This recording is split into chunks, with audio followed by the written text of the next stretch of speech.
Everybody here to the FACEIT Dota2 Invitational. I'm TobiWan back again with Purge for our second day of 3. It's semi-final day. It's going to be a really good day. I'm excited to see how the games turn out. I really don't know who's going to win it. We were talking about it before the game started. We got Vega versus Liquid today. That's going to be the first match. And then following up, we got Secret versus Empire. That match is going to be a bit delayed later this afternoon in a couple hours, but the first match should be amazing. Yeah, I'm looking forward to it. Like Vega, like we were talking about them yesterday, they've played a hell of a lot of games. Team Liquid, maybe not so many games, but they've definitely shown a lot of fighting spirit and also a lot of strength through, even if like one lane goes bad, you just let another lane go down and all of a sudden it's walking over you. The story of Miracle's Morphling yesterday. They were super behind against Alliance. Alliance played fantastic in the laning stage. In some ways they outlaned just based on the hero matchups they used, but Liquid crawled back from it, won some super crucial team fights. They played that game very well and ended up closing out in the late game. So it's looking back like Liquid that we're expecting. And the other game was really close as well, Vega versus Adfinum. Vega's been playing amazing as well. I really have no idea which way the series is going to go. Yeah, I'm looking forward to it. And it's just a best of one, so anything is possible to see how the draft will work out. Hopefully our boys are going to be ready. We actually look back through all of yesterday and bring up that bracket. That is what we're looking for. And we'll see how everything went down. So Vega, as we were talking about, they went 1-0 over Adfinum. And Alliance lost to Team Liquid, even though they held a 6,000 to 7,000 advantage in the early game. Things went wrong, and Liquid, everything went right. Team Secret was also able to crush Escape. I think we can all agree that crush is a good word to describe that. And OG and Empire, OG being trumped down by Team Empire's Empire. They just brought it. Yeah, they really did. Looked like OG could potentially win the game, but they just had some laning problems with some of their heroes. They just didn't quite hit the mark, and it definitely looked like some Omni Knight abuse in some ways. It was like Juggernaut hitting towers with Repel, and after Repel ends, he would spin. Luckily, we got a nerf overnight, and it was to Omni Knight. IceFrog watched that game, and he was like, no more. This needs to end. You know, I actually think there's an underlying reason why Omni Knight got so many nerfs. It's because, one, he is like one of the best win rate heroes in Dota 2 right now. But two, Sir Ashen Slacks cannot remain as 5k. Well, he can. He just doesn't have to ever play ranked again, and he's still got it, right? That's how it works. Damn it. We need to force him. We need to force him to play more games. And let's be real. It's been very clear that IceFrog never balances the game around the casual player. That's never been the case. Omni Knight's been the highest win rate hero for at least like a year. Just no pro ever played him. And the reality is maybe they should have. This OP-ness has pretty much always been there. There's been more and more nerfs to Omni over time, but finally teams started abusing the hero a bit more. Free BKB is a good thing. Yeah, but not anymore. Well, not as free as it used to be. There's a couple of also other changes that came out, but we're not going to talk about that until it actually affects the games we're going to be having, especially like Liquid Vega. We'll see if they actually play any of these heroes, like if they still want to go to OD, if they still want to go to these other things. Yeah, the big ones that I think might be modified based on the patch notes. I think Shadow Demon, in terms of his laning effectiveness, it's getting worse and worse. It's continually the nerf that's coming through. Yeah, you're talking about yesterday, like Shadow Poison. Like if it was, you said it during one of the games. If this was still the old Shadow Poison, he would have had a kill or 2 kills by now. That was huge, actually. Again, in the Vega game, Adfinum consistently they dual laned the Nyx. The Nyx never died. The Shadow Poison would have killed him, but it does 22 damage level instead of 50. That's a massive amount of damage with every cast. So the new nerf to it is mana cost increasing from 40 to 55. So that's back to what it was maybe 2-3 years ago. It's a very, very old revert here, but so even worse, less mana early game, it does less damage per stack. That means it'll be still very good by the time you get to 4 skill points, but in the laning stage when you're level 1, level 3, it's not a very good skill anymore. So it's gonna make you think twice about picking the hero, because people could just pick aggressive offlane heroes that if they can continuously survive and drain the support's mana, then they can just continuously get experience. You can't be zoned the same way. So who knows? Could affect. I think definitely less Shadow Demon is a possibility. Underlord got nerfed, going to make a big difference in this game, that's for sure. But past that, the Omni Knight nerfs were fairly significant. Maybe OD could get some less play, 6 less base damage. Faces Void, 1 armor less. The PA support less likely. Arc Ward, another hero we're probably not going to see this game, nerfed again. Just too bad for him. Other than that, just a lot of small stuff. Eventually they'll be nerfed enough they'll be able to compete in Captain's mode. That's true. Centaur Warrunner return doesn't work on his illusions anymore, so won't be able to just do Manta, take towers. You can still do the same build, really, but it's going to be about your hero, not just throwing illusions at your tier 4 towers and tier 4 towers killing themselves, basically. Yeah. So you can still do the strategy, and it's still viable. It's just you can't get into the cheese mode where you're like, I have to kill these 4,000 HP illusions that every time my tower attacks them, they take 150 damage. It was definitely bullshit. Maybe this patch is almost more like a bit more of like the anti-cheese kind of thing. Like you nerf the Omni Knight, we kind of felt like that was what it was yesterday. Like what are you meant to do when you send a hero up on the high ground and you've got spin from Battle Fury as well as the repel to start with, so you've got all this immunity time, all this time to attack the towers. On the bright side, he gave us very quick games yesterday. Like I don't think none of our games went over an hour, and most of them I think we averaged around 30 to 40 minutes as an end time. So the games were definitely quick. But cheese is still an issue, you know? Like it's weird. I mean, if you come from StarCraft even, some cheese background is a good thing because it still forces you to know more things and to be able to rotate what you're doing for strategy. But the Centaur cheese can still work without the illusion thing. It's just you have to be the one by the tower, which creates a vulnerability. The problem is that cheeses are usually too safe, and that's people used to do in the past with Naga. Spawn illusions, throw it at the tower, and they just auto-attack it until the tower dies. Well, they tried that yesterday. I'm not going to say like with the illusion attacking the towers, but like we saw a lot of Naga up yesterday in 2 out of our 4 games. Like what is the reason for that kind of thing too? To actually see a Naga appear? Could just be safety. Like teams think, oh, I've got Song of the Siren. That means every fight should go well for me because I can control this. But Omni Knight was clearly a solution to that, just because as they're anticipating the Song of the Siren, they'll pop BKBs, the repel will go on the 2 carries, and then they'll sleep the back line, but the carries still end up killing the target they're trying to kill. So, again, maybe a little cheesy. Some of those usages of repel were completely fair and balanced, but other ones were, especially the tower hitting ones, were a little abusive. It's like, yeah, you can use a Diffusal Blade, but then he can spin or blink away or get another repel cast on him. It was just kind of obnoxious, and who knows? They might have been able to win. Advenom might have been able to win that game. I think it was the Advenom game. Maybe it's Empire OG, actually. I think it was the OG Empire game. The Empire OG was the, that was the Juggernaut Omni Knight one. Yeah, I think OG could have won that game maybe if repel was what it is now, but... And even then, maybe not, because by the time you hit level 14, the cooldown is actually the same as it used to be. So it'd still be 10 seconds uptime, 14-second cooldown. A lot of what ifs. What if it was a best of 5? Sorry, 8 seconds uptime. The duration got nerfed as well as the cooldown at level 1. The level 4 is the same. So 8 out of 14 seconds is now repel uptime.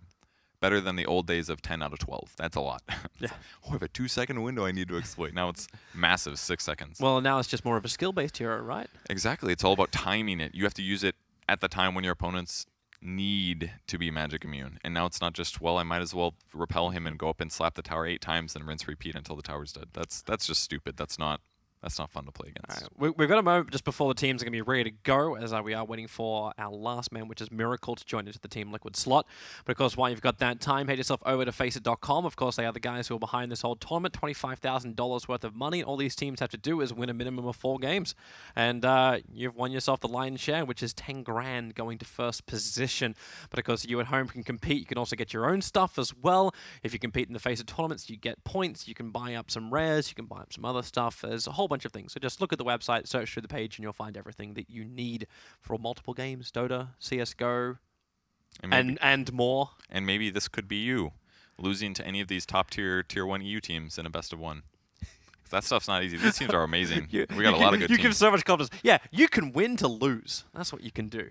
If you improve enough, you will get invited to invitationals and then lose to the better teams. That's true. That should be something you look forward to, right? Well, that's how a lot of the qualifiers, used to be run. Almost always invites. Some of them are still run that way, but I remember the old saying is like the better team you play against, the more you learn. That's true. So if you lose to Liquid, if you lose to Secret, then technically you will learn a hell of a lot more.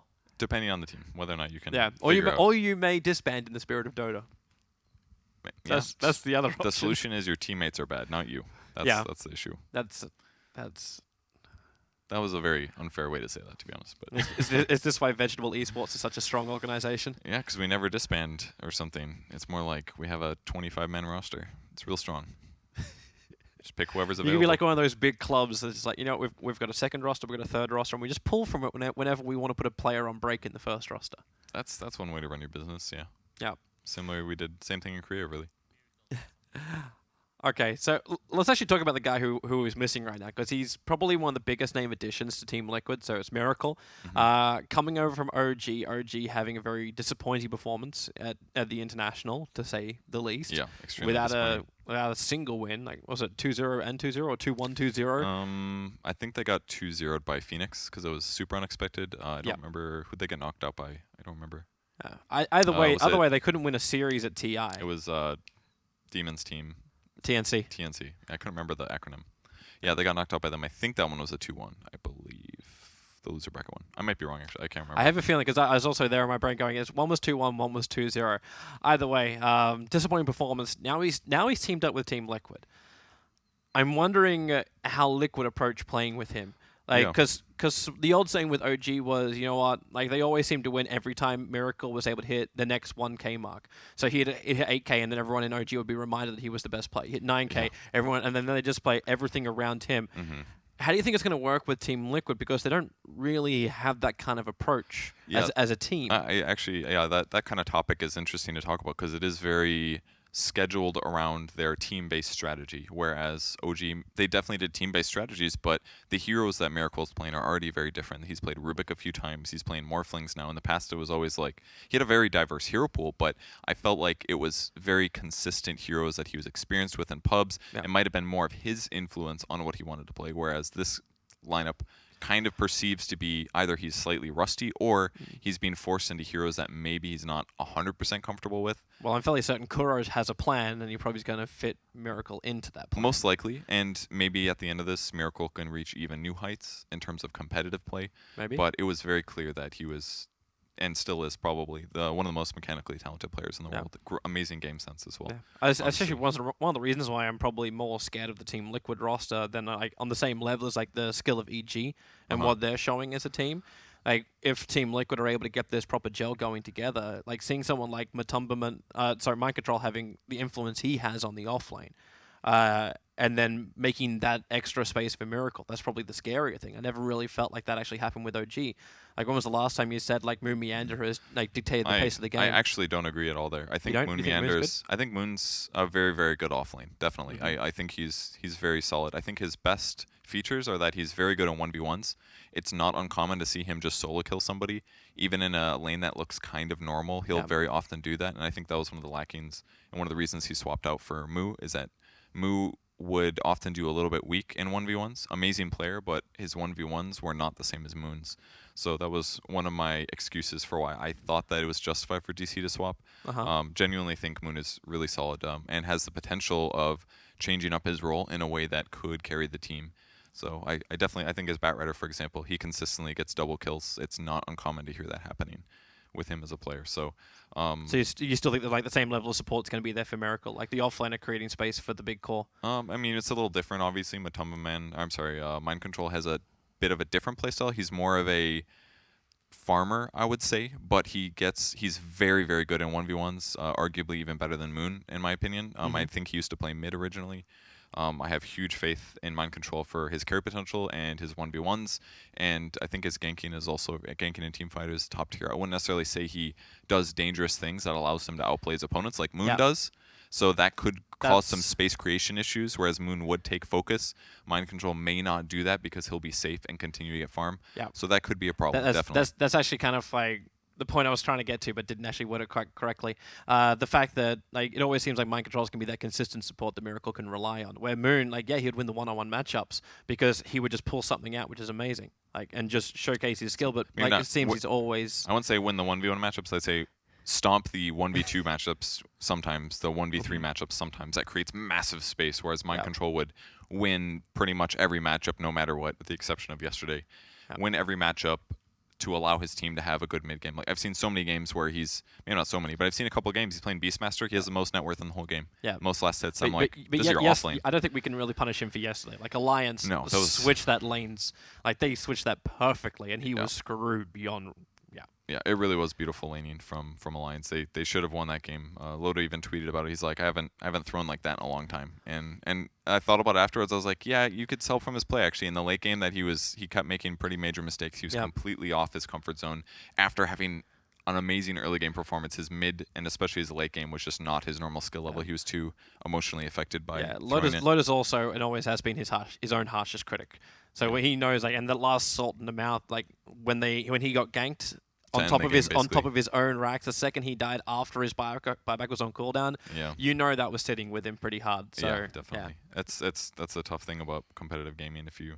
I feel very similar when I play games. I really dislike making mistakes personally. So just because I always want to be better. So it can really get to you and definitely affect your play. Once you make that first mistake and they throw away their lead after that 1 by 1 by 1 by 1, and he was the last one of that domino effect, that's going to stick with you for the rest of the game. Be like, wow, this game would be over right now 15 minutes later if I hadn't done that. So, well, finally we're going to get ourselves underway with Liquid versus Vega. Miracle has sorted out his issues, and we get ourselves straight into the draft. So, Team Liquid, welcome to the Dire side. Vega, welcome to the Radiant side. So the important thing is what is going to be picked and banned. We're still seeing an Oracle ban. I was really wondering if that was going to happen, because we were talking about like how Oracle would work, the 2 for 3 abilities. I think it was what you were bringing up. By level 3, normally your Purifying Flames would be 60 mana, now it's 85. So to cast it twice, it costs now 170 mana instead of 120. So you basically spend 50% more mana. You normally would have been able to cast Purifying Flames 3 times in the past. Now you can only do it twice. So this was a buff to the hero that eventually helped make him so strong, but he's definitely going to have mana issues in the early game if he's not doing well. If he gets Arcane Boots, doesn't really matter that much. But in the laning stage, if you're a little behind, this can cost him heavily. It's kind of funny that like Faceless Void, he'll find his way into the ban pool, not just a respect to mind control, but no real big changes to one of the big offlaners. I think it was like, was there a base armor? Yeah, one base less armor armor. reduction? Moderately significant. If you're talking physical damage, that's about 6% less estimated hit points. So it can add up, and that's going to be the whole game, obviously. So, but will it be enough? Draw Ranger, another hero that actually did get nerfed, strength gain from 1.9 to 1.6. That means every level. Let me do a calculator really quick because I don't want to mess this up. I know how to spell. Gonna do the good on the math, but the spelling part, not good. So 0.3 per level is 0.3 times 20, so 6 less HP per level. So after your level 11, you should have 60 less HP. It's not everything, but it can be the difference of 1 right click or 1 extra level in a nuke that would be killing him. Yeah, but Joe Ranger kind of gets a little bit more offset because she's able to get a Dragonlance nice and early on, so you're already getting a lot of those stats anyway. Yeah, she is, but Dragonlance has been nerfed a little over time. Started 15 strength, 15 agi, now it's down to 13 strength, 14 agi. You know, all these things add up. So these are the whole indirect nerfs that Ice Frog loves to do and slowly destroy my lovely lady. Did you even play that hero? Yeah, I played Drow a hell of a lot. Unfortunately, whenever you go against, like, in my bracket, everyone else plays Slark. Yeah, I knew you were gonna say Slark. And then you're destroyed. Like, I played the hero. I played Drow enough that I understand every way for her to die and get destroyed, because I have been destroyed and died to all those different things. Yeah, she can be very punished, and Slark. The best counter to Slark is really good supports and aggressive movement on the map with sentries. That's a hard part. You can't just say, oh, I build a certain item and now I have the counter. It's like you actually have to play the game well and have everybody on your team play the game well to that's why it's so hilarious. Every time you see a Drow Ranger and back up in the meta, like she's picked up in these first two, like when you're looking at like even back to the Drow and the Visage times, when these guys are always being picked up, then it was like auras galore, and you still pick Drow up in the first phase. So you got all this time to draft really good either pressure on her on the off lane, so she can't just easily farm. You force this poor to stay in the lane so she doesn't get an early level 6, and there's no early tower push because of this. Or you just have gap closes. Because in the Draw and the Visage Age, Clockwork was also one of the big pickups as well. Yeah, true. And he was fantastic against Drow. Yeah, but with the Dragonlance upgrade, all that stuff is a lot harder to use. That used to be the issue. Drow would only be good if they didn't have a gap closer. Now it's just effective. So with the Drow pick, that makes Liquid scared enough to not allow OD to go through. Again, OD very strong in the lane based on Drow aura. Without it, it's going to be a little harder, and he did get a damage nerf here, going down by a total of 6 damage base. So last hitting in the lane is tougher, especially because ODs do delay the orb pickup until later, usually maxing out Astral quite early now. So he can still farm, but his competitiveness in terms of last hitting, especially with the Drow on the team, if Vega just gets a ranged mid-hero, it could be a lot harder for OD to get farmed. But we also saw a lot of dual lanes in the mid yesterday. Is that when we looked to see the VS actually head to the mid? I also feel like the VS is a semi-block pick because that's the doubling up again of auras over on Vega. Yeah, that's a good point actually. And Vengeance really just hasn't been picked as a support much. She's been dominating for maybe a year and a half, 2 years, especially with all the armor aura stacks. but like you said, hasn't been touched lately. So she like came in as a core for a while and then just vanished again. Yeah, it had some mixed success. It was kind of good sometimes, but generally seen as bad. But arguably, with all of the top supports being nerfed right now, teams could just say, all right, we're done with Shadow Demon. Like, it's not worth... At the very least, I think it's justified now. Absolutely not picking SD in the first round is probably safe. Yep. Because we saw some exploits even yesterday where SD was picked in the first round and then looked worthless. Like, why would you have an SD now? It's just not worth it. Yep. The teams have practiced drafting against it enough where they know the ins and outs of when to pick it, when to not, and how to punish it. So even opening with it in the first round right here, the only way I would do it is for Vega, because then you could do Illusion Spam with Draw, which is fairly strong. So they'll go with the Slardar instead. I like Slardar a lot against an OD. OD has strong armor, but he doesn't usually buy Shivas until second item usually, second major item, so having Slar minus armor can make a huge difference here. I'm interested to see like how long Vega can keep control down there. That's the beautiful thing about having a Vengeful Spirit. Like Slar's going to blink, crush, initiate. VS are going to swap that target out straight away, and then potentially stun and apply negative armor to someone who may already be sprinted when he jumps in too. That's true. And, so, and if they go on Venge instead, OD can just banish somebody. So this 2 pick support for Liquid here, or the Venge plus OD, already covers so many bases defensively, and it still gives them fairly good right-click damage, and at the very least can offset some of that physical damage advantage that Vega will have. Do you actually find that a lot with Team Liquid's lineups? Because I was thinking about this, because I watched their best of 3 with friends 2 days ago, and I'm just sitting there going, the laning phase, everything seems to be good enough but not enough to win it, but when they hit that mid-game timing, there's always something like they have positional advantage galore, or they hit this big damage spike, and they can just outplay their opponents in the mid-game. Are you talking about Liquid? Or? I'm talking about Liquid here, not Vega. I mean, it really depends on the strategy, obviously, and the heroes that they have, but they are a very organized team. They understand the map very well, where you should be at certain parts in time, like what is safe, where your opponent's likely to be. That's the kind of stuff that they're very good at, especially with Boba on the team. So, yeah, I absolutely would characterize them in a similar way. Well, Slardar and Drow Ranger, what do we get for our bans? Mirana Undyne taken out. No more Darkseer as well for the off-laner. And the removal of Io, so Vega trying to just tick off the boxes of those supports, which you already said, maybe a little bit more limited and changing. Speaking of change, there's the second... Well, I say second support. Oh, I love this, actually. It's not going to be a mid like we saw at TI. Probably not. There's a possibility they could put OD safe lane if they really want to be crazy. But the reason Skye is so cool is because he has a lot of spammable spells that are low cooldown and maybe not high mana because his pool's good, but he runs out of mana fast. So with OD Aura in the early mid game, he can spam spells like crazy. So I would definitely say 4-position Skywrath Mage, give this guy some farm, or you could even put him there right away. Start level 1. OD could get Aura level 1, literally level 1.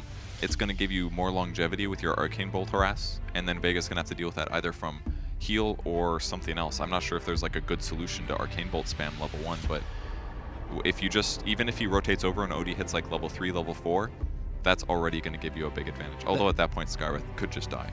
Yeah, they're getting some kind of heal to actually return it. You could even look back at like another older combination, which is seeing the Dazzle appear with the Slardar. Maybe another way to also offset the negative armor the VS is going to try to apply. Yeah, I actually kind of agree. That'd be cool, especially because Skye has very, very low armor.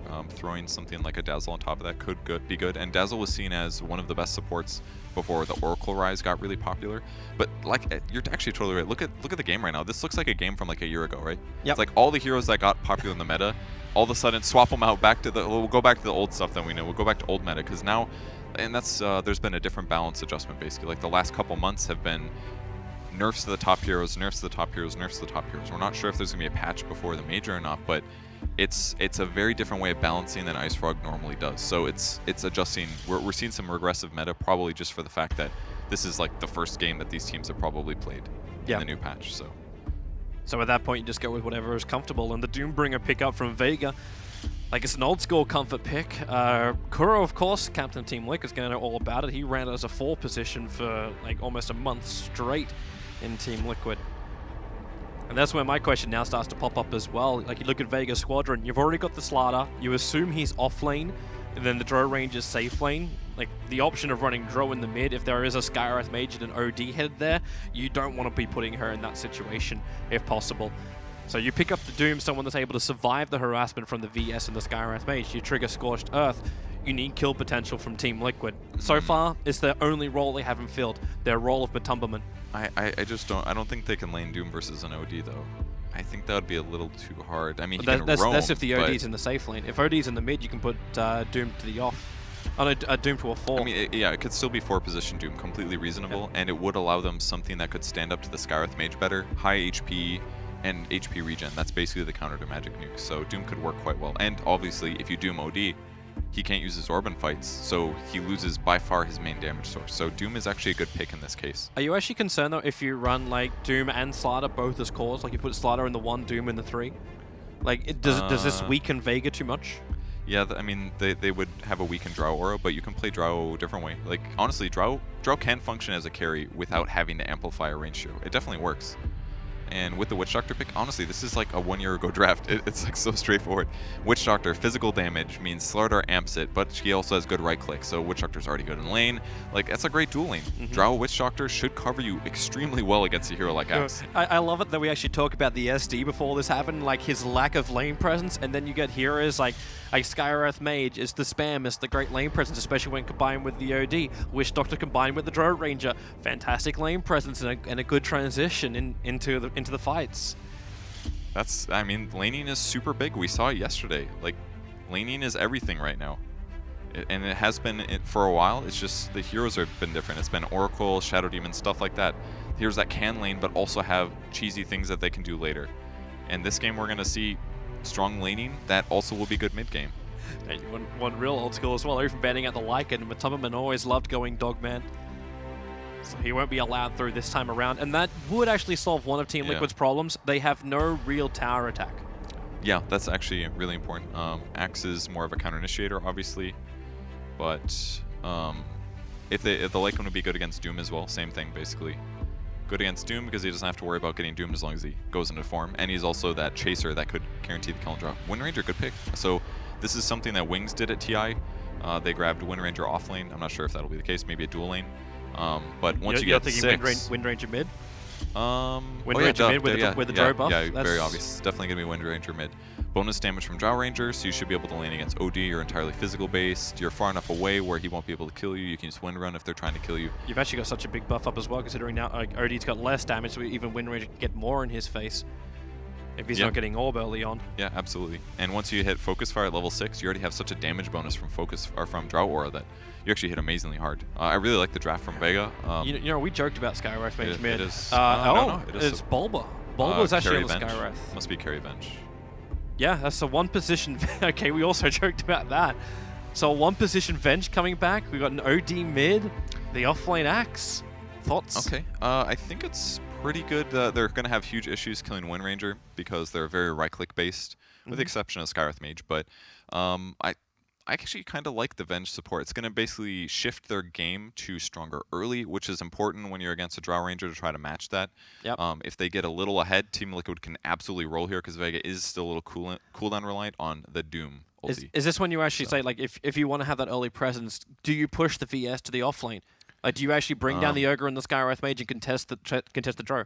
Yeah, you can do that. You can give yourself like 5 minutes or something in the safe lane and then grab a smoke, rotate to the bot lane once you hit 6 and get some kills. Definitely something you can do. Try to take the fast towers, limit Drow's ability to farm on the map. The best way to do that is to kill her safe lane tower super early and then ward very aggressively in the enemy jungle. Well, off we go. Vega and Team Liquid. This is our first semi-final of the day. We'll have Secret versus Empire later in the day. In case you've only just tuned in, it will be just pushed back a couple of hours, so we'll have maybe a 2 to 3 hour break between our series today, unless this one wants to go for 3 hours, at which point no break, we'll go straight to the games. But this will be the chance to battle in to the grand final, which will be played out tomorrow, where if you do also win the games today, you secure yourself $7,000, courtesy of those guys whose name you see in the bottom left corner. Face it. I'm looking at this Skywrath OD. I thought of this strat a long time ago. You can't do it anymore, though. When you get it Ags on Skywrath Mage, you have a 0-second ulti. And with OD Aura, you could hypothetically cast them infinitely. Uh-huh.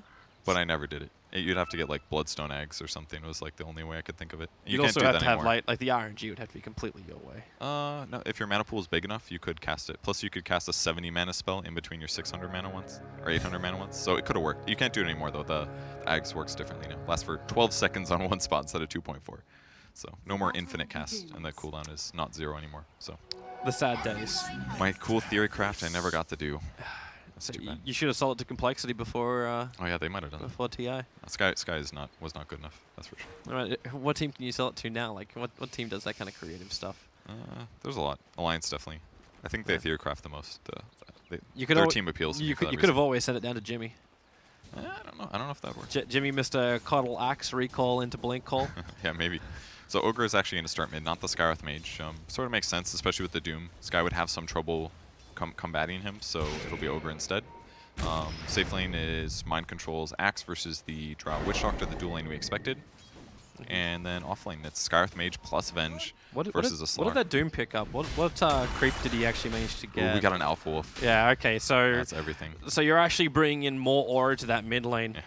Drow aura. Top lane, Dro is not having a great time on top. In fact, Kuro, well, he'll go into the tree line. FN needs to play this perfectly. He's only got the aura. Kuro's in a little bit too deep in the tree lines. FN's salving up, and Kuro tries to cut down, but FN's already there. You can ignite all you want, but Kuro will not be winning this one, and First Blood will go the way of the Dro Ranger, who's playing the off lane here with the Witch Doctor. Yeah, he definitely shouldn't have dived into the trees. At that point, with that much time on his ignite, it's just so hard to get the kill, especially because FN had a salve.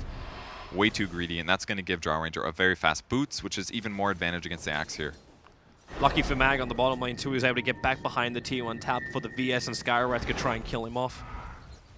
But then they're going at him again. The Maledict, nice Gus pushing it back. Mind Control, so low. It's only a level 1 Maledict, but he's lost a lot of life here. So I don't know if that Axe is 100% okay. It's going to be kind of close. I think he'll live. Yeah, he's fine. Yeah. And Bulba suiciding, of course. Skywrath Mage, go to lane, use your spells, die to neutrals, TP back with full mana. That's the best way to get full value out of your hero. He was one of the first ones to do that. Because I always remember AUI doing that with the Zeus off lane. And that's what always triggers in my brain. Yeah, that kind of embracement of dying to neutrals definitely helps, because 400 mana, that's like 2 clarity potions. And you'd have to sit around for 2 minutes not taking damage. It's just so much easier to suicide and buy the TP. This bottom lane's working so well for Liquid. Matubberman already at 12 for, 13 for 3 CS against Mag, who's just shut down to 2-0. Looks like it's Vega's turn. Liquid had this happen to him before, where you just have that one melee hero you try and throw on the bot lane to try and tank through it all. Seeing just dies too quickly. Miracle's now on the run. Infernal Blade. A lot of burn damage in the last swing will get in from FNG. So OD will fall. Yeah, Doom, one of the best roaming heroes for this reason. If you get the Alpha Wolf creep and you just get a lucky crit or two, then all of a sudden you get a massive harass on your opponents. And Infernal Blade makes that even easier. It's kind of a hero that's been forgotten lately as a roaming, but still good. Oh, I was wondering if he's going to commit anything, but they couldn't close the distance to get Matubberman there in time to get a proper stun. And they're still going up against DD Doom. I think they could easily kill him, though, if they were combined and Skywrath was 3. He can amp the damage, so you could just amp the magic damage a magic missile does.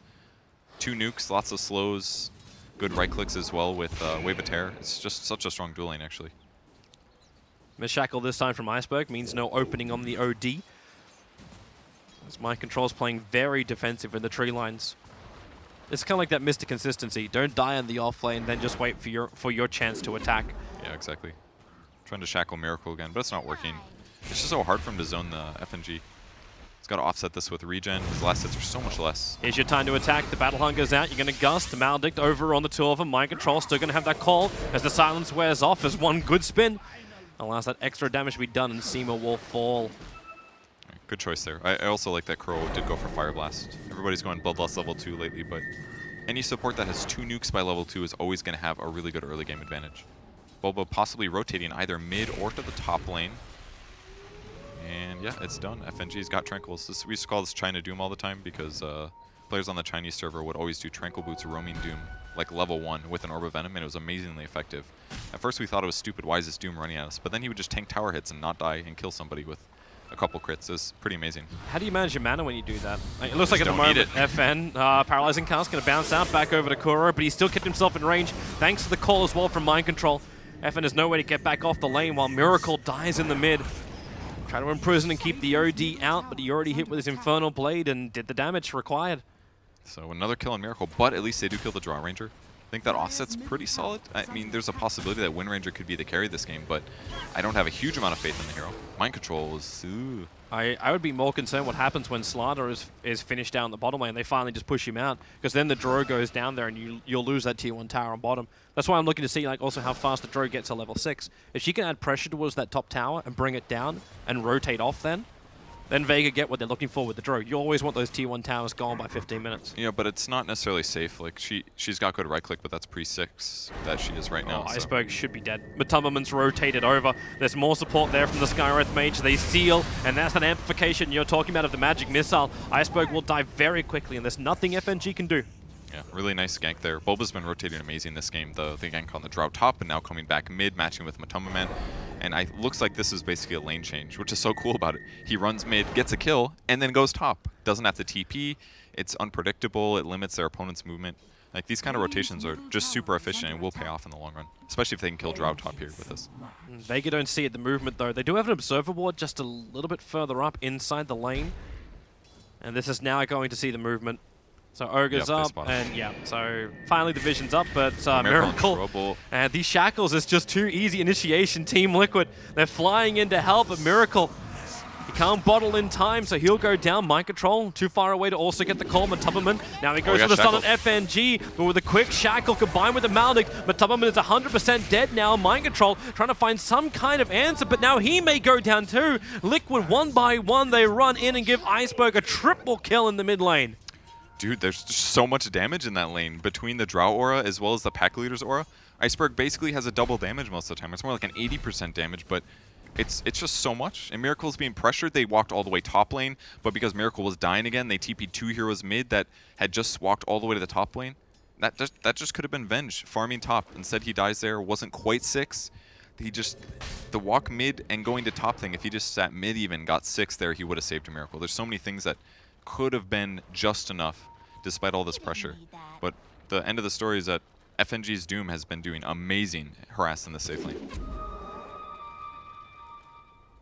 Yeah, meanwhile, Team Liquid, their support, so they could swap bottom. I think they're going to try this. There's a lot of supports here, though. Oh, they put the ward down, so now they know. That was very close. All the vision out. Even a creep wave pulled off to the side, so the creep wave didn't push in too far. Man, Vega didn't have to get out of position, but FNG running invis. He didn't see Mind Control, or did he? He flinched like he did.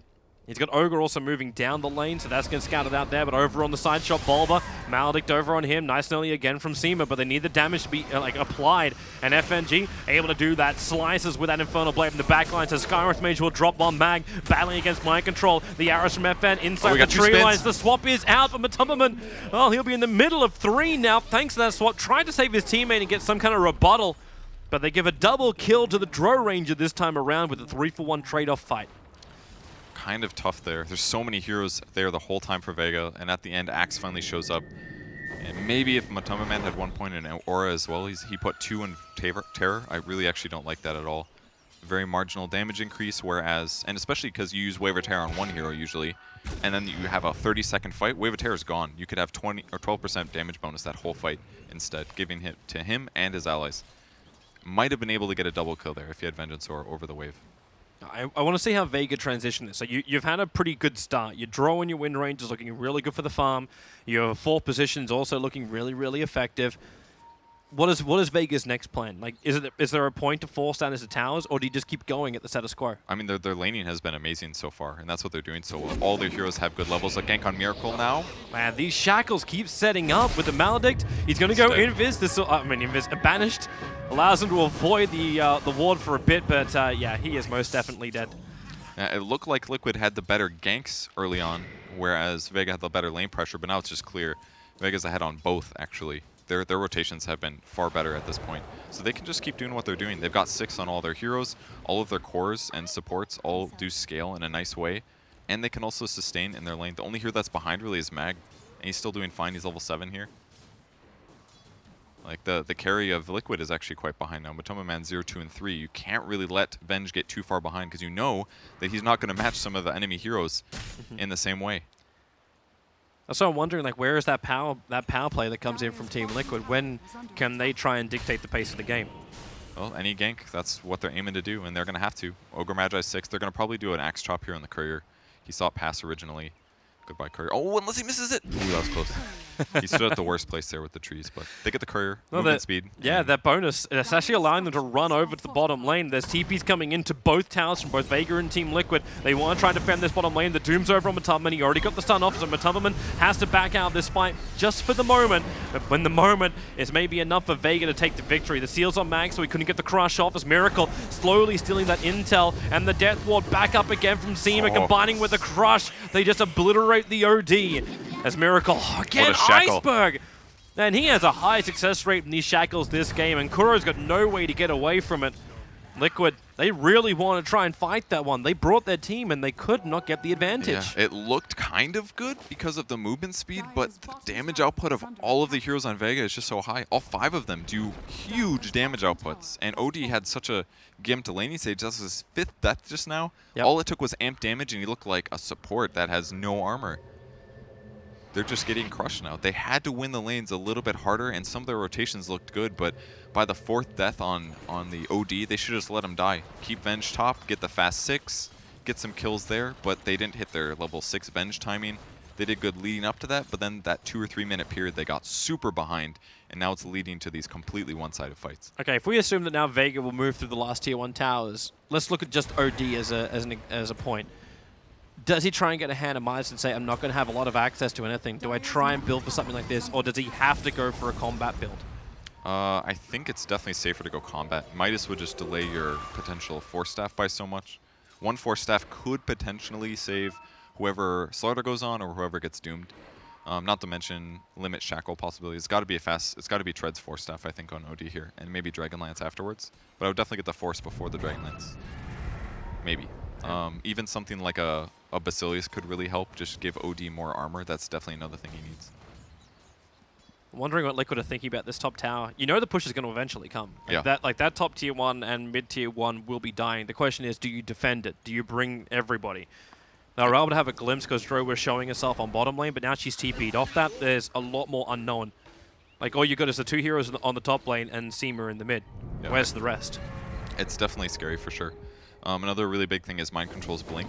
They could stay in the safe lane, but until Mind Control gets the Blink Dagger, any dive that comes from the enemy team is so threatening because your ability to not die under the tower and then even just feed kills and a tower afterwards, it's going to happen. You're going to lose this kind of a dive, and here it comes. It's like ships in the night. The Observer Ward came down too late from Seema. They didn't see OD. It doesn't matter though. Like they're gonna dive the tower. They're probably in Kuro. They scanned for him. They found him. Why is Kuro here? That's probably the other question. Like Kuro's sitting on top of this tower, realizing the Vega is on the way, and now he will be dying to 5 heroes. Really not very safe for him to be there. They're going for Roshan while all this is happening. And that may be the trade. If he sits top and they know he's there, they will go for that kill. Because the scan found him, they actually stayed. But if they scan and they don't see anybody up there, they would back and do something else. So maybe that was more of a planned trade for Liquid. Put the least farmed hero on your team up there, let him end up dying to 5 heroes, try to stay alive as long as possible. And as long as you can kill Roche in the meantime, then you're good. As long as Mind Control doesn't get bashed, he managed to walk out of the pit in the time. But he's got no life. He's like got 6 stick charges. He's still 100 gold away from his Blink Dagger. And it's not just a trade-off of losing the Ogre in the tier 1. With that kind of lineup from Vega, you're taking a tier 2. Like, if no one's going to come and contest you, you're losing that tier 2. Yeah. I mean, they will get Roche. I honestly am so upset about TobiWan's skill build. He needs 1 Vengeance Sword. One Vengeance Sword arguably does as much as 1 level of Wave of Terror once Wave of Terror has 1 point in it. He should have at least 1. It's the difference of like 12 damage for all of his heroes. And it's always up. So they will lose, arguably, yeah, they're going to lose 2 towers for this, probably. Yep. There's a Focus Fire from Wind Ranger as well. Yeah, they're not even moving into a position to fight. Like, they're straight back to the lane, straight back to farm. You understand you're behind, you just accept the casualties. Yeah. The benefit is that, okay, you're going to lose more gold than them because you spent time in Roche rather than farming. But because of the Aegis, it gives them a higher chance to win a team fight, which is way more gold and experience than that tower would give. That's going to be a sad day when a Skywrath Mage buys Tranquils. It's not terrible, actually, because it does give you 3 armor. In some ways, that's the better thing to have. Even the movement speed can be really good. I suppose you are running with an OD as well, so you're not as concerned about mana pool. Yeah. It's actually decent in that way. So Tranquil's very underrated on some supports. I'm surprised Vega are giving Liquid this much space, or maybe it's because they do have the Aegis the Immortal. They understand probably the Blink is up. heroes from team. Actually, they've got a blink of their own, so maybe they will feel a bit better about that. And it's the same as the opposite reason that Ogre shouldn't have been top. It's very dangerous. That's where Liquid's going to play around. If they go to defend that, that'd be the perfect place for Liquid to take a fight with Aegis advantage. Oh, did Liquid just put a... Yeah, they did. Yeah, they have an Obs Ward up there. Yep. If Slaughter slithered himself over, if anyone came to farm on the side, they wouldn't have to fight underneath the tier 1 tower mid or try and do the loop around. Yep. Because the VS hadn't moved in yet. Now the VS moving off the bottom lane, it's got to flag some warning bells for Vega. Yeah, I mean, she sat there long enough, but it did get glyphed, and they haven't seen the enemy team in a bit, so they were a little unsure about committing because Venge could have just gotten killed twice. Definitely more dangerous if you were going to lose Aegis and a hero death in that moment. So he backed off temporarily. They'll go back, finish the bot lane. Liquid hasn't really lost very much in this moment of time, so this was fine the way they did this. Does Liquid have any reveal on them at the moment? I asked because Joe Ranger now has a new Shadow Blade. They have sentries on Boba, that's about it though. Shadow Blade, pretty early pickup actually, but I kind of like it. Could solve some of the issues like chain nukes or Skywrath Mage going after one of the heroes, just go invis. And I think I read something, I don't know if it was a tweet or a Reddit comment or not, but if you get a fast Shadow Blade and then upgrade that, if you use it to kill Venge, then it will disable her passive, yes, which will stop the damage reduction that it would give. So Vengeance are very good against heroes that buy a lot of stat items, just like Drow Ranger. So yeah, there was a comment over on Reddit about that. It was interesting when I saw it. Yeah, it's very smart. And yeah, she doesn't usually need the Shadow Blade to initiate, so you could use it just to offset somebody's damage temporarily, kind of the way that it was introduced in the first place. Silver Edge, disable passives, maybe that's the reason damage. why. Maybe that's the reason why he never got the aura in the first place. Oh, Invis Iceberg. Well, he's there, but they got the Sentry Ward down with a Mystic Flare. Iceberg is going to burn. A big kill goes away the Skywrath Mage, but can they get more? Seema forced out of his ultimate mind control, combining it with the long range hits from FN, plus the ward damage from previous. They do find that kill. Axe buys back. He's trying to come back in to bring that extra control, and they need it. FNG, he's out of the Aegis, the Immortal, but still being brought down by Miracle. Trying to steal that intelligence, but a die back from the Axe. They may find more, but really, it's a support. That's what they pick up. If they can catch out FN, it's worth it, but he's back into the Shadow Blade, and again, with no reveal from Team Liquid. They just can't keep the chase going, not when he runs up the river, away from the sentry that Kuro dropped. Still really good for Liquid, though. They got 3 kills, lost Aegis, 2 deaths on Axe. Big gold advantage for them, and especially the levels. They got a lot of levels out of that. Every level for Skywrath Mage is huge. More nukes, more slow, more silence duration. He's still full mana right now, and all he had was Tranquils. It's just enough with the OD. See, this is the thing with Liquid. Like, I never want to say, like, oh, yeah, you had a really bad early game, but they've always got this one thing that happens leading into the mid game that just gives them the advantage to potentially win. It all came down to killing Iceberg at the start of the fight. By far the most dangerous damage output hero on Vega gets killed with chain nukes. The strongest thing about Liquid's lineup. Don't deal with Drow by trying to right-click her. Just blow her up with stuns, silences, and magic damage. She's going to have to get a BKB, really. If she had a BKB in that fight, maybe Vega wins it. But he went Shadow Blade. Well, we're going to replay up at the top right corner. Hopefully we'll switch that one around so we can see it on the big screen. So we can see that fight again. But it's a really good initiation. Basically giving the free hero kill. They traded Aegis for Doom, more or less, and then followed that up with a little bit extra. Here's another nice little pick off. FN getting killed on the bottom. This time it's Axe who gets the kill, so that's 607 gold. Going his way. They do lose the Ogre in the meantime. It's not the greatest thing on that front. It doesn't really matter for a Drow kill. The arguably most farmed hero on the Radiant team actually is. Maybe not highest damage output. I'd say Wind Ranger with Focus Fire could be more, but she does remove a lot of damage when she's off the field. Yeah, that's another good point. Yeah, everybody farms slow now. And Wind Ranger's like, wow, I actually suck. This hero's terrible. Just found out. That's why she works better with friends. Definitely works better with the Drow friend, that's for sure. Skywrath Mage going for a Veil, really good item build on that hero, especially with how many nukes they have.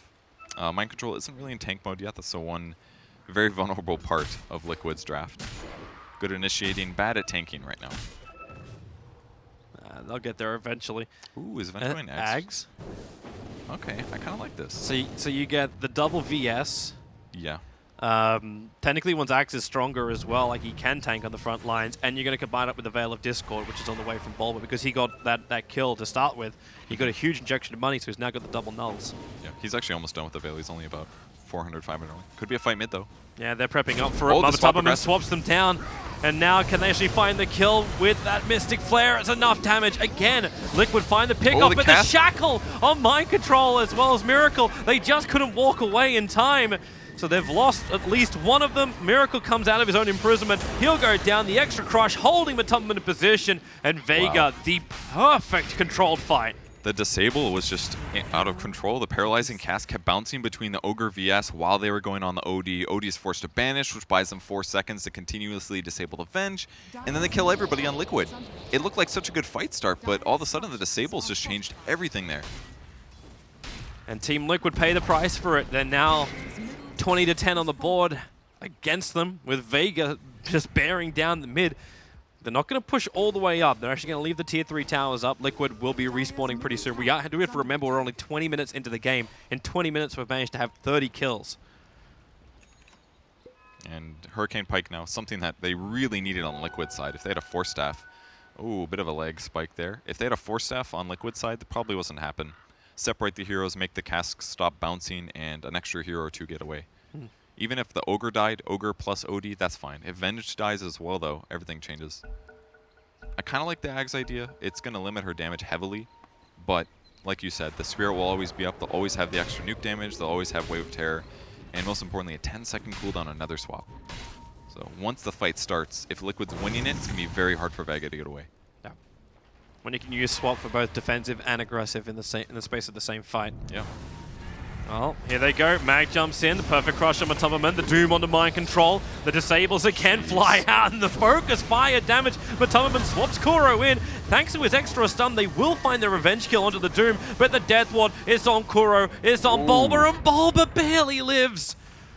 That was really close. He gets Veil, though, so when he comes back in this fight, he's still going to be really strong. TobiWan doesn't die either. Not terrible. Trading Doom, 2 heroes for 1 when they're behind. Problem is now the Assault comes in. You've still got the Draw, you've still got the Wind Ranger up. Their mana pools are very, very low. So that's the other upside, but it won't matter. They still claim really what they came here to do, and that was to damage up the mid. They take the tier 3 tower, expose the racks. Yeah, tower kill was absolutely worth it for them. Still a very good fight for Vega, but I don't think Liquid fans should be too upset about that. They're still transitioning. They did get 1 kill at least. They just have to hit this timing window before Vega starts buying a lot of BKBs. That's when things get almost impossible for Liquid. So a smoke out, some kind of movement could be really good right now. As long as they bring in their extra detection. I want to see Dust as well with a Glimmer Cape over on the Witch Doctor. He can just sit there invis and just spam out his ulti, and they'll be able to do very little against him unless the Axe still has Call. Yeah, that's true. But it seems like the last 2 big fights that Liquid have lost, the initiation that follows. Like, I know the Doombringer was the first one. It was the Mystic Flare initiation on the mid lane. Yeah. But they're going the back Blink in. Crush, again, they find a core. That's kind of what the point I was moving my way towards. Like, they keep losing cores at the start of these engagements. Blink Dagger on Iceberg puts him in a great position. In 4 deaths now on VS, he's just not scaling, and it's not going to happen, I don't think, especially against these heroes that are just buying items. Anytime he's out of position, just dead. Even if he had Ags there, it wasn't going to save him because he was never not stunned in that fight. Liquid is smoking and wrapping around. Even though TobiWan is dead, they want to try and get behind the lines of Vega. They got 20 seconds. He could buy back as well, so this is definitely the time to engage. If they could even kill Drow Ranger here. Well, Venge comes in really close. Drow is already where is the movement. FNG, they're bailing out. They've realized this is not going to work. They have an Observer Ward on the hillside, so at least they can see that all of Vega is moving over. So Kuro ends up dying for that one. 30 seconds on cooldown now. But Venge is up, so at least they only lose a tier 2 instead of a Rax. If that was a core that died, it would have been way worse, but hence why you have your supports place the wards. Almost BKB for Wind Ranger. Mithril Hammer picked up, only about They're looking again. Iceberg, the blink. Oh, he doesn't get the call off! Mind Control! Not certain exactly what happened, but either way, they do kill off FNG. The Doom's on OD, now burned. And Mind Control surviving. Mag jumps in once again. Support still in the neighborhood. TobiWan just swapping Bulba in, but they both walk out safely. Safe swap here. Amp damage is completely limiting what Venge can do as a hero right now. Makes her armor worthless. They have pretty good nukes. They can re-engage often, but they're just behind. Yeah, this was part of Liquid's plan. Like, they picked into this. It's also they were forced into having like these into this Venge core. They just thought the laning stage would go better, pretty much. They really did. They got beat mid real hard, Miracle's been behind since the start, and their early mid, like 6 to 10 minute rotations were far inferior to what Vega was doing. Well, they need to find some way to pick them up. How's our advantage actually looking overall? Not good. Yeah, 14,000 going the way of Vega, and the net worth and experience probably not going to look that much better anyway. Yeah, it's a lot of level advantage on the Radiant team, but a couple fights and that's all they'll need to win this game. But there's vision advantage. Their opponents see them coming. It all comes down to movement. This could be a good fight if Vega shows, but they're hiding. They spotted the Venge. They know the enemy team is nearby. See if they get a D ward now. Bobble's coming down for it. Yeah, no one's going to be near him. They're not going to contest. Mind Control and TobiWan also show themselves. And they do spot Roche with that Wave of Terror, so they know what's up. Has been for a while, probably. 1,000 gold for Ags left on Venge. That's the reason why I think they also gave her that ward. Every little bit counts. And here comes Absolutely. Vega. They smoke up inside their own jungle, well away from the vision of Team Liquid.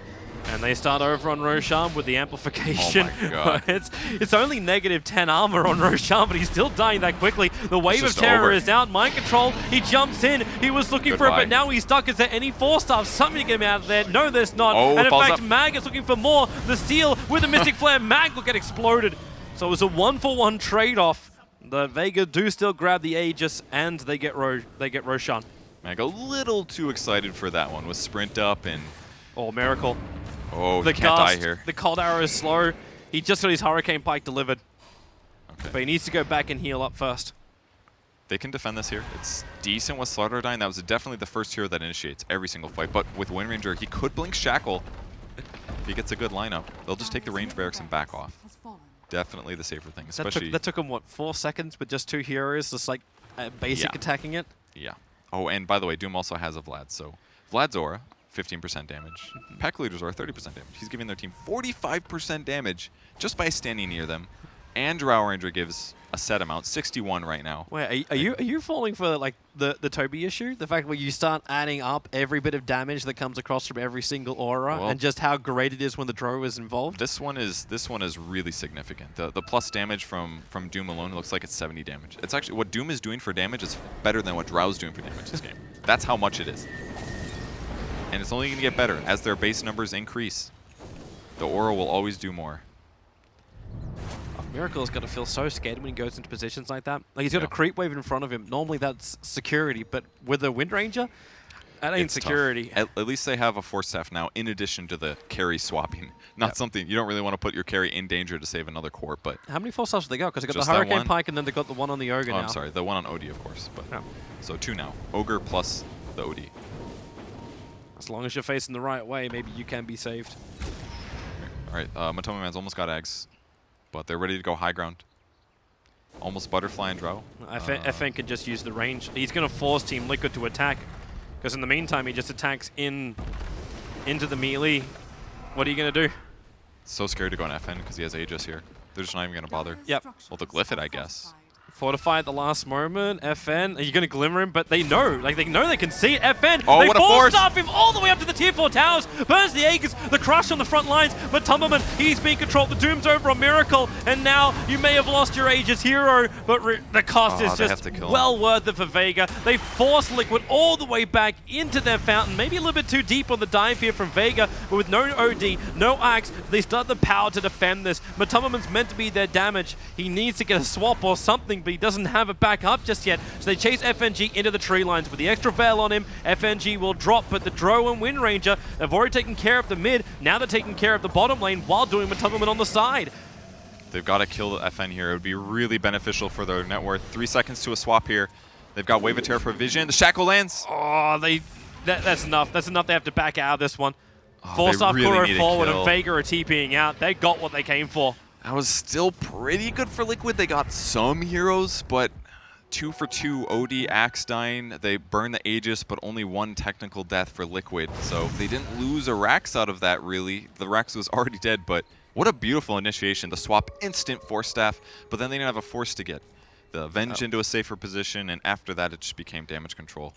You almost give a lot of props to Vega being like the back line of them following up very, very quickly. Like they arrived from those tier 4 towers. The second the Aegis was popping, the fight had already begun. Exactly. And they'd already disabled up the OD. Like, he got deleted. And the Doom from Doom as well. Just shut down Axe's ability to follow up, do decent damage. No chop there. No, that movement speed advantage could have been everything, actually. So if you get Cullion Blade movement speed, it offsets even most of what the Drow Silence does, or the Drow Slow does. I just know how Liquid's meant to fight the next engagement. Like, you already got a BKB over on the Wind Ranger. She had that one for the last fight. But now you got a full Butterfly on the Drow Ranger. So then you've got evasion kicking in now. You've almost got to say, like, you've got to commit your Skywrath Major Magical damage and just pray you hit a couple of orbs, but now you can't even stay that close. An Aghanim Scepter on a Witch Doctor. Yeah. You have to completely split the fight up, or you take the fight before the fight begins. Yeah.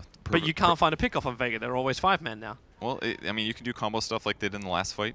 Stun or swap into instant disable kind of a thing. If they can chain disable him before he pops BKB, they can get a kill. There's still going to be a Glimmer Cape from Witch Doctor, but that's the kind of things that they have to do. Or they could let Mind Control finish his 30-minute Blade Mail. That could make the difference, because then it doesn't matter if the Wind Rangers use BKB. But he's not there yet. He's still about 800 away. He's actually so underfarmed this game. And they've got to go back to defend. It's time to party. Yep. Luckily for them, Vega didn't force the issue straight away. These TPs, because obviously they're all being delayed, they wouldn't have got there in time to position properly. But Venge is prepped, but it's scary. They could go on any core at any moment. It could be OD. It could be the Venge. They've got to anticipate it. At least with the Axe, there's a chance, right? Technically, the it's 6 on Venge, I don't think that's really what's going to change the game much. I think it's an okay idea, but it's 6 on 5. Yeah, kind of. If he dies, he didn't die last fight. I wouldn't have recommended it or anything, but you're not going to say, like, TobiWan, please go in there and die for him. Absolutely not. But if he dies, at least it's like he has a mini Aegis. Well, smoke maneuver from Team Liquid. They're going to try and find an opening. This could be great. If they can get Slaughter. This is actually the most I've seen Vega split up. But they got an Observer Ward and Sentry on the hillside, so there's no easy way to just wrap around. The Drow Ranger is the easier target. They push him in, the ward is down, but FN's already on the sidelines. A full minute with no buyback. Can they get more? They need more. They need to find something. They push Miracle forward. He's not in range of anyone. FNG, so TP fast. is out in the tree line, and they just run it. They leg it. Miracle, he's got another push in 2 seconds' time. This will bring him in range of some of Vega, but who can he get in the imprisonment? He wants Iceberg, but they turn the damage output. Miracle's almost gone, but he's staying up now. The Death Ward kicks him from Seema. He's invis. They can't fight. They can't see, but TobiWan will go down. And Team Liquid, they really wanted to get a follow-up, but they just got turned on so hard, and now it's Mag's turn. In through the rear, Blink to crush, stopping Koro, stopping Mind Control, an extra bash just for good measures. Iceberg's not too healthy. The orb attack, it is going to be enough to actually find the kill. Him almost, it was 1340 gold Skywrath Mage got for that kill. Now they can try and focus on Mag. The sprint up will wear off now, however. Support returning back to fight. The paralyzing cast going again. The Dooms on Koro. Bulba can't run fast enough. The Scorched Earth combined up with the amplification is enough damage to kill him. And Koro, now he is on the run. Seema, got a gem too. Yeah, he cannot lose that. If he can actually get out of this one. But what does he do? He has to wait for the paralyzing cast. Seema, they were both baiting it. Now the TP has to start from Koro. That thick skin, he won't survive. What? Koro will drop. Seema plays it perfectly and manages to get the gem into his own hands. I think Kuro could have lived there. Just throw the stun and start juking and then TP, but he stayed, and that's a range, that's a catapult hitting him, that's the obvious maledict. I think Kuro didn't have to die there with the gem. That's a huge loss, actually. Either way, the fight was pretty good for Liquid, kind of an equal trade. It looks like more experience gained for Vega, so definitely a win for them, and only a delay. How much money have we got on Bulba now? I'm almost at the point where I'm like, you're feeling so far behind this game. Like, do you just go Dagon with the Veil? It's not a bad build, even alone. Like Dagon on Skywrath, when you already have a Veil, that's a strat. Yep. That's not even bad. Although countered by BKB, obviously, that he could also get a Force Staff to save some of his cores. I think more Force Staffs is always going to be good this game, especially against things like Paralyzing Cask. But there's enough of Vega who don't have BKBs that you can pop them. And they have enough stuns. Honestly, the BKBs aren't seeming like that big of a deal. Obviously, Drow didn't have one in that fight, but she's going for Ags next, actually, to allow the split shot. Pretty good for farming, actually. Helps her transition really well into the late game. Maybe she just doesn't have faith in her ability to press BKB before they initiate, the way they're doing their combos. But it's either that or they just say if both Drow as well as Witch Doctor can sit in the back lines, one ultis, one attacks, then you already win. Like, yeah, you clean everything with that bounce. Yeah, especially with the Frost Arrows split. You can hit multiple heroes with it. So good. But TobiWan is bait. Liquid, they're trying to wrap around. Luckily for them, there's no observer ward watching this. They can swap but they need the opening now. Miracle revealed. Mag waiting in the tree lines. There goes just swap on FNG. They commit with the Mystic Flare. They'll find that kill, so no Doom. But the Tap Ward is ripping him out. Iceberg gets the double kill from it. But this is that work that's just being done. TobiWan can't get away. Or maybe he can with the swap. Bulba is sacrificed. But no, the power shot hits it. There we go. That may be the final nail in the coffin. Team Liquid, an ultra kill for Iceberg, and they have nothing left to really answer. Double buybacks available, but... What a power shot. Absolutely securing the kill on the enemy carry. He's got 50 seconds till he comes alive. At least he has a little spirit illusion. I don't know what to call this, but it's just not the same as the real hero. And that's going to be the second Rax falling. Just absolutely clean execution from Vega here. They did sacrifice the Doom, but... They want to fight the swap out, Bakoro. The shackle! Iceberg is gone full 2-legs in this game. He is shackling everything inside, and GG is the call. Vega will put a CIS team into the grand final of the FACEIT Dota2 Invitational. And even if they didn't win this game, it was looking good. Empire looked amazing yesterday. Vega looked great today and yesterday. Yeah. I would love to see them. I said this yesterday, but I would love to see them get to Boston. They've been playing really good. We've only seen them play best of ones here, but man, beating some of the top teams in the world. Liquid also having some issues getting back into regular form, but Vega absolutely deserved that win. Yeah. Great strat. Their lane presence was amazing. Their lane rotations early game were solid. Their itemization late game was great. It's like everything just worked great for them. And this is that level of Dota that they need to do. Like you know Valve is going to be watching this, and if they're going, hey, we're looking for one team, we're undecided on that last bit, these guys are playing amazing Dota, really solid through draft, and then actually transitioning into execution as well. That's a team you want to put there. Like it's the old way Valve used to pick teams for TI. They wouldn't pick them for who was the best at the time. They'd pick them for who would be great when the event actually happened. And Vega are looking really good for that development. That was true back at TI1 and TI2. Okay, TI1 maybe, TI2 I don't think so. Ooh, I disagree. I will debate you on that one to the end, but luckily we don't have to because it doesn't mean anything. But we do have a couple of stats available. Yeah, we can take a look at the stats. Just genuinely an amazing game.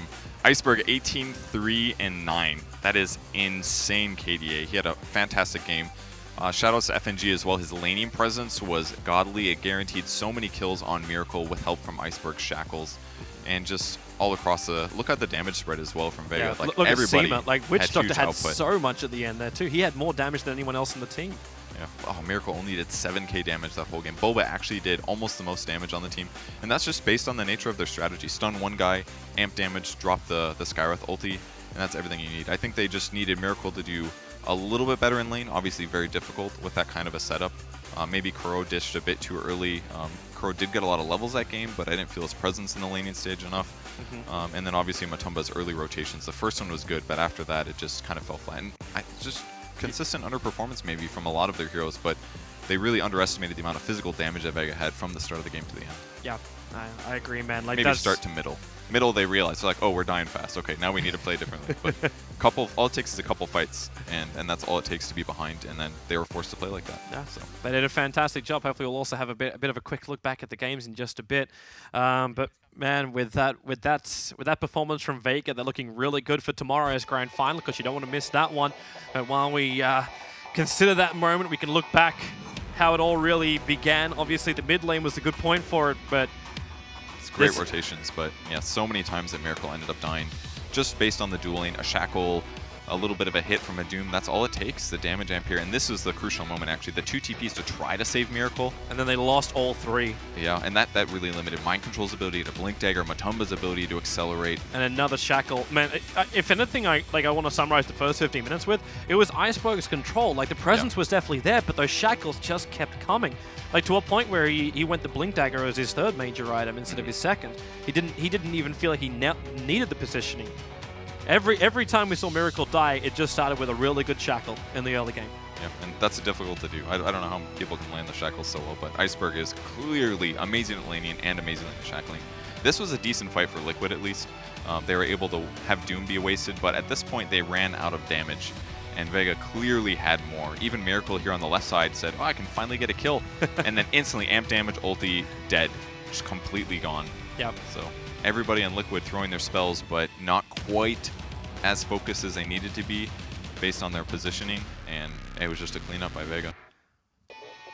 And Liquid, they did try. They did try to get hold of it. Like this moment here, when they realize smoke broke, someone's here, and they get the first pick off an iceberg, you think, okay, this is the time when they can really take this fight. But even then, like FN just sits in the tree line, the amplification, they move from target to target. Liquid just don't have sustain. Yeah. That was a 3-hit on an axe, by the way, from a Drow Ranger. Pretty amazing damage. And they did want to chase. They were able to kill FNG, but Mind Control buys back, gets killed, and I don't believe they were able to get any follow-up kills, maybe just the Witch Doctor here. So their strategy was very close to being successful, but consistently somebody would die right at the start of the fight. Amazing death ward by Sioma at the end.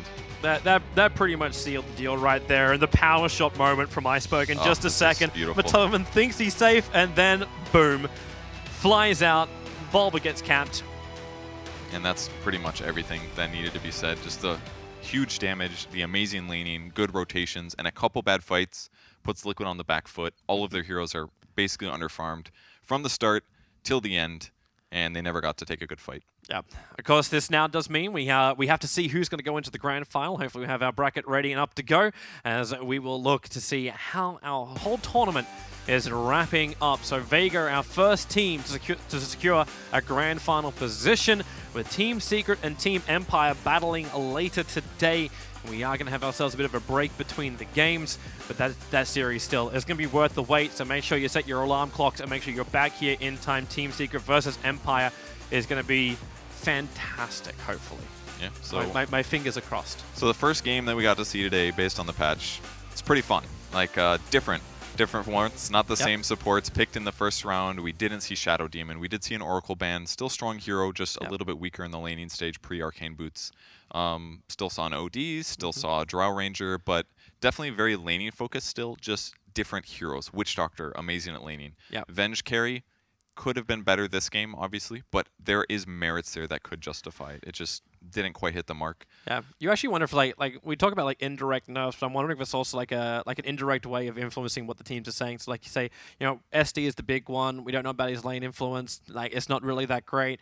So then you actually get like this kickback into like really heavy lane influences like the Witch Doctor and the Skywrath Mage coming into the pool, and it's like okay, well these guys, like we wouldn't really think that they would be picked like in this picked. patch. Yeah, totally agree. But all of a sudden, Shadow Demon's laning is even worse than it used to be. People found a way to make it pretty good, but these are the original kings of laning. Witch Doctor, stuns. Stuns are just good, you know? Well, stuns are Witch heavy Doctor's the nukes. double ulti guy, right? Like his paralyzing cast. You were calling it out during one of the team fights. Like it just held them in position. Like Team Liquid could not move. It's like, well, okay, I've got a black hole and a coconut. Yeah, basically, or Aurora on 2 heroes at the same time. It's at the certain. It was actually huge in every fight, pretty much. You got 5 heroes running into a fight. If you don't have Forge Spirits or Necro 3 summons Somebody or just soak 'em Beastmaster, up.